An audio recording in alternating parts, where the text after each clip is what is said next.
মালদার হরিশ্চন্দ্রপুর ১ নম্বর ব্লকের Bhatal junior high school. প্রায় ৪০০ ছাত্রছাত্রী রয়েছে স্কুলে, অথচ নেই কোনো স্থায়ী শিক্ষক।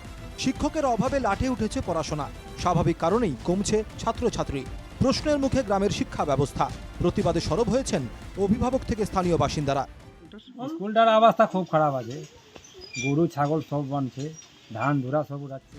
স্কুল চলছে মাত্র ২ জন পার্শ্ব শিক্ষকের ওপর নির্ভর করে। তাদের পক্ষে সব ক্লাস নেওয়া সম্ভব নয়, তাই উঁচু ক্লাসের ছাত্রছাত্রীরা পড়াচ্ছে নিচু ক্লাসের ছাত্রছাত্রীদের। আজকে ম্যাম এসছে? না ওই যে একজন মাস্টার আছে ও এসছে?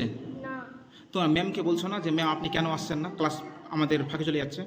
বলছি তো বলতে গিয়ে আমার একটা ছোট মেয়ে আছে, সেজন্য আসতে পারছি।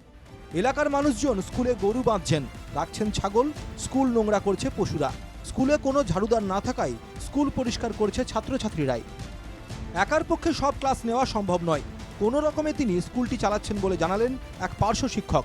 মানে আবার লিখতে টিখতে দিচ্ছে, আবার কোনো রকম হোমওয়ার্ক দিচ্ছে, এটা করতে আবার অন্য একটা ক্লাস নিয়ে কোনো মতো চালাতে হচ্ছে আর কি। মানে আপনি কি একাই 4টা ক্লাস সামলাতে পারেন?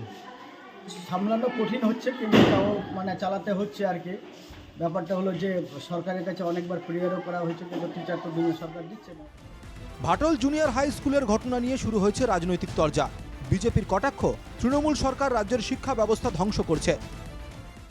যে রাজ্যের শিক্ষামন্ত্রী জেলে, তো স্বাভাবিক সেই রাজ্যের শিক্ষা ব্যবস্থা কিভাবে ভেঙে পড়তে পারে, পরিকাঠামোটা কিভাবে ভেঙে পড়তে পারে, সেটা ভাটল জুনিয়র উচ্চ বিদ্যালয় থেকে বহিঃপ্রকাশিত হচ্ছে।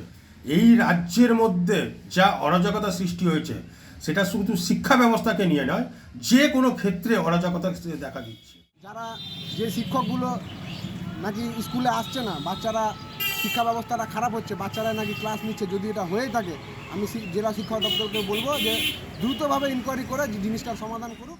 হরিশ্চন্দ্রপুরের এক প্রত্যন্ত গ্রামীণ এলাকার এই স্কুলে মূলত গরিব ঘরের ছেলেমেয়েরা পড়াশোনা করে, কিন্তু শিক্ষকের অভাবে পড়াশোনা শিখেই উঠেছে। অভিভাবকদের ক্ষোভ, সব জেনেও সরকার উদাসীন। প্রশাসনকে বারবার জানিয়েও কোনো সুরাহা হয়নি। মালদা থেকে নারায়ণ সরকারের রিপোর্ট, NKTV বাংলা।